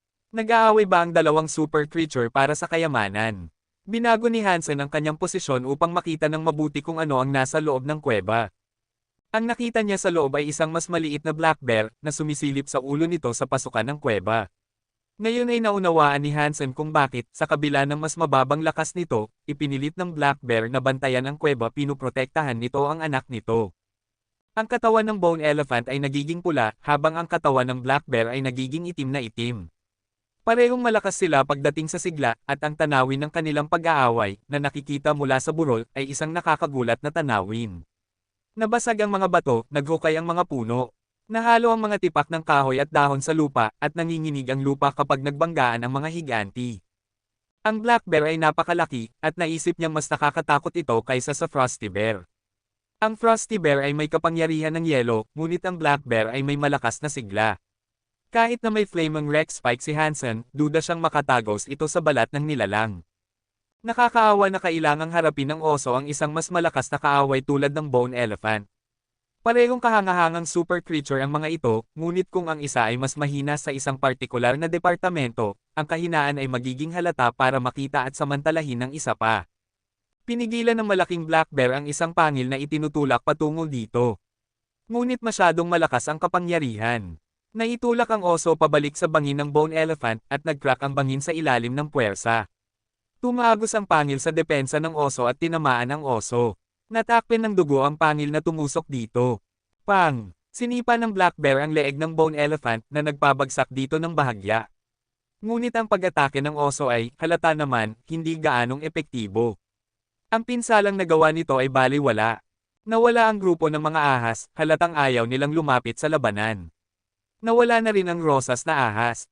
Hindi alam ni Hansen kung bakit siya hinabol ng rosas na ahas dito. Hindi lang naman nila ako dadalhin dito para masiyahan sa palabas, di ba? Kumunat ang noo ni Hansen habang iniisip ang dahilan. Ngunit nang tumingin siya sa malaking black bear at sa anak nito na nasa loob ng kuweba, kumislap ang kanyang mga mata. Halata na hindi makakalaban ang black bear sa bone elephant. Kung magpapatuloy ito sa pakikipaglaban, paniguradong mamamatay lang ito. Paano kung ito ay isang pagkakataon para sa isa pang madaling patayan? Kung ang black bear ay maaaring magkaanak, marahil ang life geno essence nito ay kapareho ng golden growler. Maaaring masisipsip ito ng mga tao. Nang maisip ito, nag-excite si Hansen. Marahil ito ay ngiti ng Lady Luck sa kanya, na nagbibigay sa kanya ng pagkakataon na maging ang unang nakakabukas ng mga lihim ng life geno essence. Pagkatapos ay pinag-isipan ni Hansen kung kailan ang tamang oras para atakehin. Nangyari iyon nang bigla siyang makarinig ng ingay mula sa likuran. Dahil sa takot, lumingon siya at nakita ang rosas na ahas na gumugulong sa isang sanga malapit sa kanya. Paulit-ulit nitong inilabas ang dila nito at nag-iingay. Nanigas si Hansen sa kanyang kinatatayuan. Hindi niya alam kung kailan lumapit ang ahas. Hindi niya naramdaman ang paglapit nito. Iyon ay imposible para sa isang taong tulad ni Hansen na may napakahusay na pandama. Ang rosas na ahas ay 2 talampakan ang layo mula kay Hansen, kaya hindi siya ng ahas na gumalaw. Natatakot siyang atakehin siya ng rosas na ahas kung susubukan niyang gumawa ng kahit ano. Ang flaming Rex spike ay masyadong malaki para sa ahas. Perpekto ito para harapin ang malalaking super creature, ngunit para sa isang bagay na kasing liit ng ahas, kakailanganin ni Hansen ng katumpakan. Masyadong malaki at mabigat ang Rex spike para epektibong matarget ang ahas. Ngunit hindi balak atakehin ni Hansen ang rosas na ahas. Pinanood ng ahas si Hansen, at pagkatapos ay pinigan nito ang katawan nito at sinira ang sanggang pinaggapangan nito. Pagkatapos ay gamulong ito sa paligid ng sirang sanga at ginamit ito upang magsulat sa lupa. Nagulat si Hansen habang pinapanood ang rosas na ahas. Hindi niya alam kung ano ang gusto nito, ngunit kahanga-hanga ang katalinuhan nito. Pinanood ni Hansen ang rosas na ahas na nakahawak sa sanga at gumuhit ng ilang simpleng linya, na kalaunan ay naging hugis ng isang elepante. Mabilis na napagtanto ni Hansen na tumutukoy ito sa bone elephant. Ngunit hindi alam ni Hansen kung bakit gumuguhit ang ahas. Habang nagtataka siya kung bakit, napansin niyang gumuhit ang rosas na ahas ng isang X sa ibabaw ng imahe. Nang makita na ang larawan ng bone elephant ay nakakross, naunawaan ni Hansen na gusto ng rosas na ahas na patayin ni Hansen ito. Nagulat si Hansen. Naisip niyang maaaring gusto ng rosas na ahas na magkaroon ng madaling patayan kasama niya sa pamamagitan ng pag-target sa black bear. Pagkatapos ng lahat, ang black bear ay nasugatan na at mas mahina kumpara sa bone elephant. Posible sana na maghintay hanggang sa malapit ng mamatay ang oso bago lumapit at patayin ito sa isang pag-atake, kahit na. Ngunit gusto ng maliit na rosas na ahas na patayin ang bone elephant at nagulat ng husto si Hansen. Hayop ang mga hayop. Kahit gaano pa sila katalino, hindi nila naiintindihan ang konsepto ng mga taya. Minamaliit ni Hansen ang rosas na ahas. Ngunit habang mas iniisip ni Hansen, mas nagiging mali ang kanyang unang palagay. Nakita niya ang katalinuhan ng super creature at ito ang hari ng kanyang uri. Marahil naiintindihan nito ang mga taya. Dapat may dahilan ito para harapin ang bone elephant o marahil may sandaling interes lang ito sa hayop. Naalala ni Hansen nang siya ay nasa ilalim ng higanteng puno ng peach, ang rosas na ahas at ang black bear ay pareho. Sa loob ng mga ito, walang daloy ng enerhiya. Malabo lang ito. Ngunit ang bone elephant at ang maliit na black bear ay may espesyal na daloy ng enerhiya sa loob ng mga ito. May kaugnayan ba ito sa nangyayari ngayon? Habang mas iniisip ni Hansen ang mga bagay, mas nagulat siya. Kung ang target ng maliit na rosas na ahas ay ang mga nilalang na may enerhiya sa loob ng mga ito, normal ang pagnanais nitong harapin ang bone elephant. Ngunit ngayon na ang malaking black bear ay malubhang nasugatan, kung aalisin ng maliit na rosas na ahas ang bone elephant, mawawala ng proteksyon ang anak nito. Maaaring maging isa pang target ang anak ng rosas na ahas. Pagkatapos ng lahat, parang teritoryo ng rosas na ahas ang kagubatan na ito. Dahil sa hukbo ng mga ahas nito, ang ibang mga nilalang ay maaaring ituring na mga dayuhan. Wala silang ibang tutulong sa kanila. Ang mga hari ay palaging nakakatakot. Sigaw ni Hansen sa kanyang puso. Ngunit nananatili pa rin ang pag-asa doon. Kabanata 679. Pinilit ng rosas na ahas si Hansen na lumapit sa bone elephant dahil plano nitong harapin nilang dalawa ang halimaw ng magkasama. Natatakot ang rosas na ahas sa kapangyarihan ng bone elephant kaya hinanap nito ang tulong ng tao na si Hansen. Interesado si Hansen sa bone elephant at sa anak nito na nasa loob ng kuweba. Ang tatlong life geno essence na nakolekta niya ay nakuha mula sa mga super creature na hindi nag-iiwan ng mga katawan. Naisip ni Hansen na marahil dahil mga first generation super creature ang mga ito. Ang bone elephant at ang black bear ay mga second generation super creature, at kung sila ay katulad ng golden growler, ang mga katawan nila ay hindi maglalaho kapag napatay sila. Sa halip, mag-iiwan sila ng isang nakakain na life geno essence. Ang ebolusyon ni Angel ay umaabot sa isang kritikal na punto. Ayaw na niyang kumain ng mga sacred blood creature, ngunit sa kabila nito, hindi nag-trigger ang ebolusyon. Marahil ang laman ng isang super creature ang eksaktong kailangan niya. Si Hansen, anuman ang pagtulak ng ahas, ay naniniwalang dapat niyang patayin ang bone elephant. Kung hindi, kung mamamatay ang malaking oso, mas mahirap para kay Hansen na makuha ang anak nito dahil nasa pag-aari na ito ng bone elephant. Pinanood pa rin ng rosas na ahas si Hansen na nakatayo doon. Binuksan nito ang bibig nito at nag-iingay na nag-uudyok sa kanya na pumunta.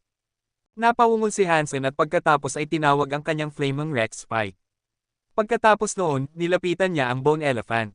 Nakita ng rosas na ahas na sumugod si Hansen, kaya ikinalat nito ang mga pakpak ng dugo nito at lumipad na parang palaso patungo sa tainga ng bone elephant. Malinaw ang layunin nito, nais nitong saktan ang elepante mula sa loob ng katawan nito. Naramdaman ng bone elephant ang tuso na pag-atake ng rosas na ahas, habang gumugulong ito sa tainga ng elepante. Bilang tugon, ginamit nito ang puno nito upang hawakan ito at hilahin palabas. Gamulong at nag-ikot ang rosas na ahas sa hangin, umiiwas sa sumunod na pag-atake. Ang Flaming Rex Spike ni Hansen ay ibinaba sa katawan ng elepante na may mahusay na pag-atake. Ngunit nagring ang tunog ng metal pagkatapos ng pagtama, at mga puting marka lang ang nakaguhit sa pulang mga buto. Namamanhid ang mga kamay ni Hansen dahil sa pag-atake, halos hindi na niya mahawakan ang sandata. Matigas ito, nasabi ni Hansen sa kanyang sarili nang may pagtataka. Nag-react ang elepante sa pag-atake na may dagdag na galit, sa kabila ng hindi gaanong nasugatan. Sinubukan itong lumingon at sumugod patungo kay Hansen, ngunit ang mga paa ng malaking oso ay kumapit sa mga pangil ng elepante at pinigilan itong lumingon. Iyon ang pagkakataong kailangan ng rosas na ahas upang subukang mag-ikot muli sa tainga ng elepante. Itinaas muli ni Hansen ang Flaming Rex Spike at nilapitan ang katawan ng Bone Elephant. Ang mga buto ng Bone Elephant ay ganap na pula at walang nakikitang kahinaan. Kaya, tinarget ni Hansen ang pinakamamanipis na buto na makita niya at pinukpok ito ng husto.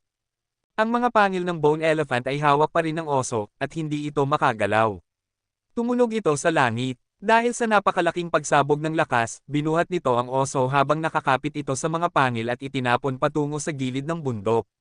May malakas na tunog ng pagbagsak at nasira ang malaking bahagi ng burol. Mabilis na kinuha muli ng Bone Elephant ang ahas mula sa tainga nito gamit ang puno nito. Sinipan nito ang makapal na mga binti sa likuran nito, ang isa ay may Flaming Rex Spike na nakasandal dito. Tumama ang isang paa kay Hansen at itinapon siya palayo. Napakasigla ng Bone Elephant, walang kahirap-hirap na nakalaban ng tatlong kalaban at madaling nanag sa kanila. Ang katawan ni Hansen ay tumilapon sa maraming puno ng peach bago siya bumagsak sa lupa. Kahit na may gintong baluti at gargoyle glyph siya para sa proteksyon, nagdugo pa rin siya. Nag-aapoy ang kanyang dibdib. Stop! Mas mahirap ang Bone Elephant na ito kaysa sa Frosty Giant Bear.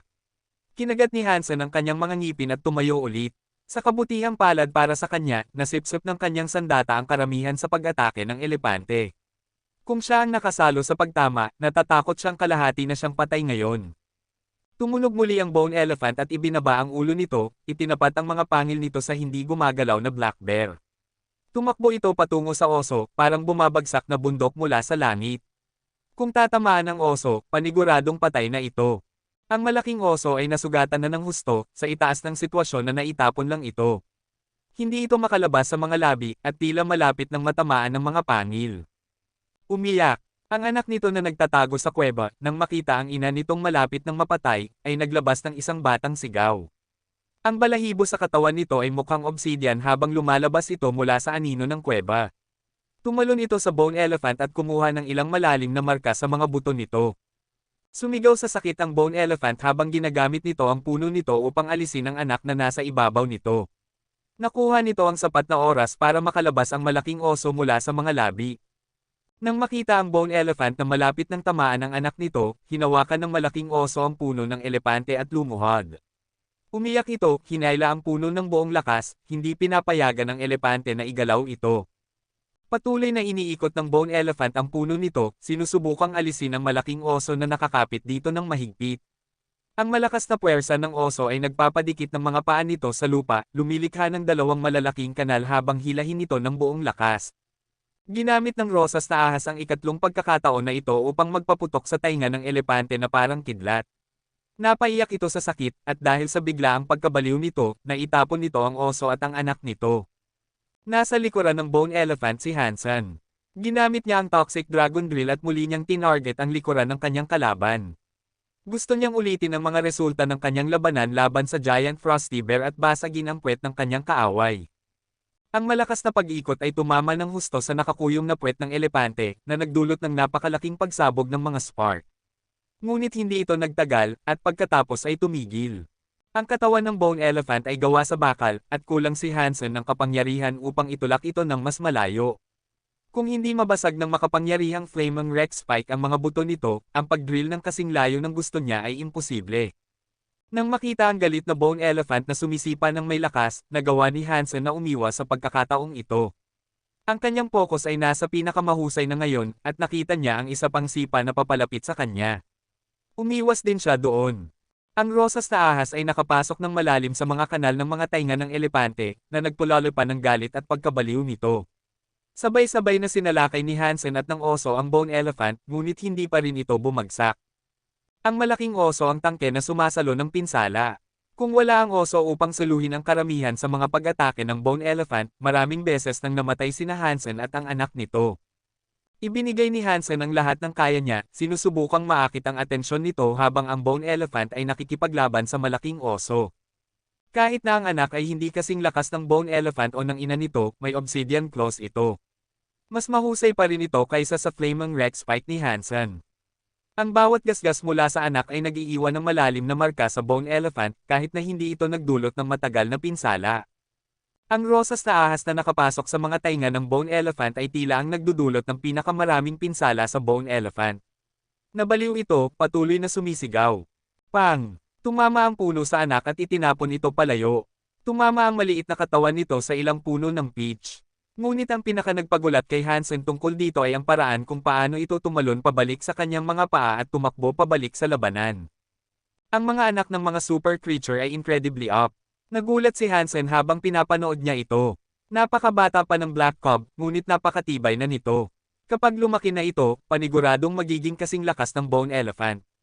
Kabanata 680. Nanginginig ang mga bundok at napunit ang lupa.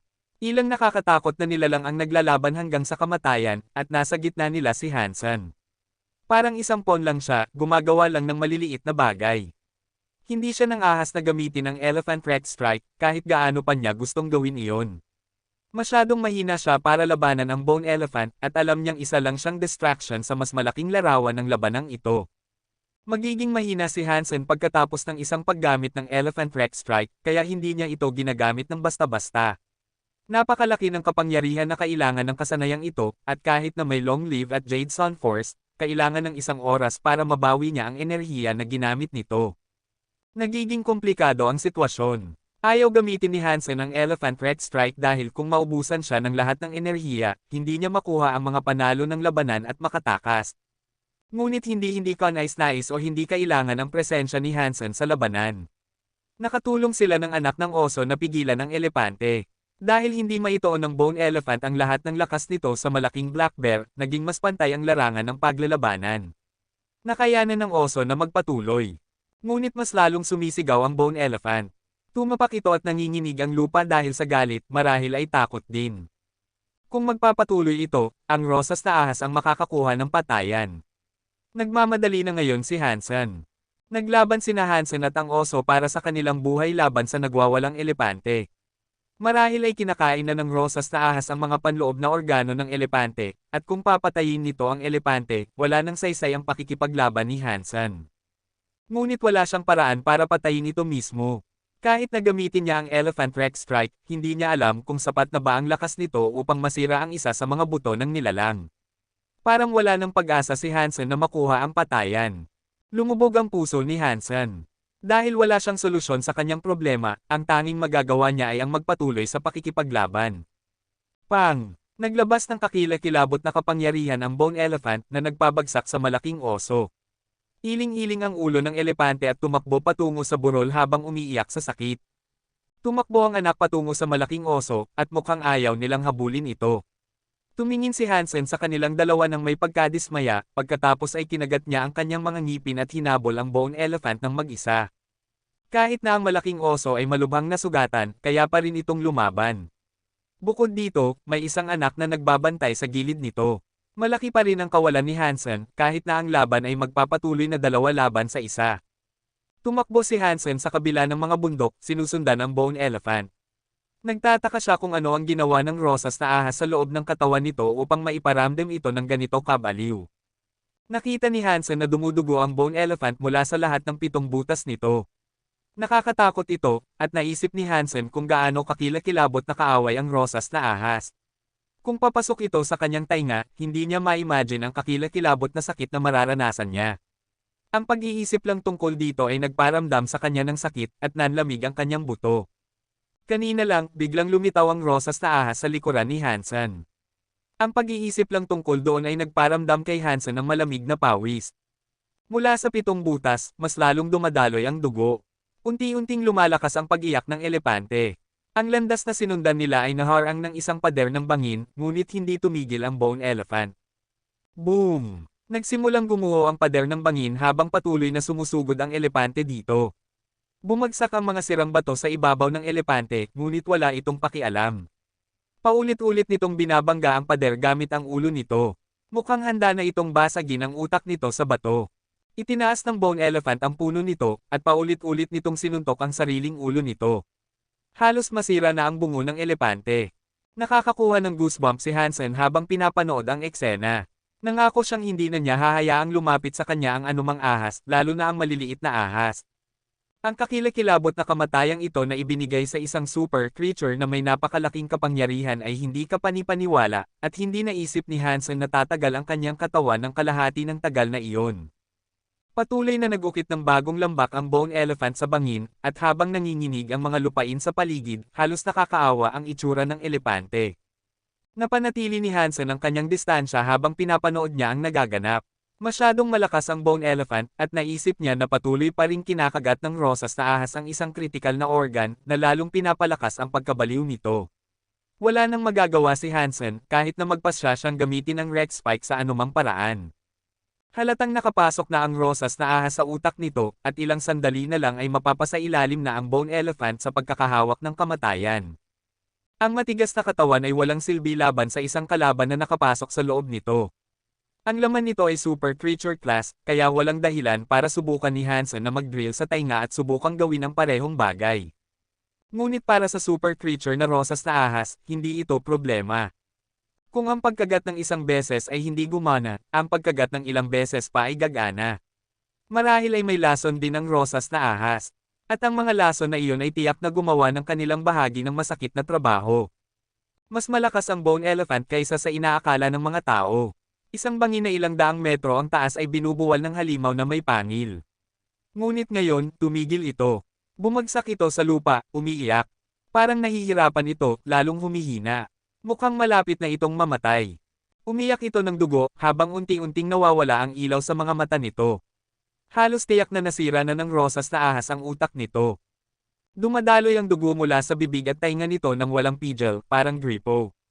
Tiyak na mamamatay ito anumang oras, sa walang pag-asang tumitibok na bukol na ibinagsak nito. Pagkatapos ay nagsimulang tumibok ng mabilis ang puso ni Hansen. Maraming beses nang binangga ng bone elephant ang ulo nito sa bangin, ngunit hindi naman nabasag ang bungo nito. Ito ay malamang na nangangahulugan na hindi makakakuha si Hansen ng madaling patayan, ngunit kailangan niyang gumawa ng isang bagay. Kahit na gamitin niya ang Elephant Rex Strike, walang garantiya na mahati niya ang bungo sa dalawa. Ginagawa nitong halos tiyak na ang rosas na ahas ang makakakuha ng huling pagtama. Kinagat ni Hansen ang kanyang mga ngipin at tumalon sa tabi ng halos walang buhay na ulo ng elepante. Halos walang reaksyon ito sa huling sandali bago mamatay. Ipinadala ni Hansen ang kanyang mga pandama upang i-scan ang bone elephant, lalo na ang ulo nito. Kumislap ang kanyang mga kamay habang nagtitipon siya ng nakakatakot na lakas. Ginaya ng Dangshan Sutra ang daloy ng enerhiya ng bone elephant. Ginagaya ng buong katawan niya ang persona ng bone elephant na nag-uugong ng kapangyarihan na parang isang buhay na sigaw. Ang kanyang mga kamay ay naiilawan ng isang nakakatakot na kapangyarihan. Ngunit hindi tinawag ni Hansen ang Flaming Rex Strike. Walang saysay na subukang basagin ang bungo ngayon. Isa lang ang pagkakataon niya, at kailangan niyang tiyakin na isang pagtama lang ang kailangan para patayin ang elepante. Kung hindi gumana ang Elephant Rex Strike, wala nang pangalawang pagkakataon. Pinili ni Hansen na gamitin ang kanyang mga kamay upang ihagis ang Elephant Rex Strike, dahil pinili niyang gamitin ang kanyang Yin-Yang Blast at itulak ng direkta ang kapangyarihang iyon sa utak ng elepante. Ngunit hindi siya magmadali, hindi niya kayang magkamali sa kanyang iisang pagkakataon. Kailangan niyang maingat na panoorin at ilabas ang kanyang pag-atake sa huling segundo bago mamatay ang nilalang. Sa parehong oras, naramdaman ni Hansen ang lokasyon ng rosas na ahas sa utak ng elepante. Umaasa siyang ang pagtama na ito ay makakagawa rin ng malaking pinsala, o marahil ay kamatayan, sa rosas na ahas sa parehong oras. Kung magkakaroon ng malaking pinsala, bibigyan nito si Hansen ng kaunting oras upang makatakas kasama ang mga kayamanan. Kung hindi niya maatake ang dalawang nilalang ng sabay, sigurado si Hansen na hindi siya hahayaan ng ahas. Bukod dito, magiging mahina siya.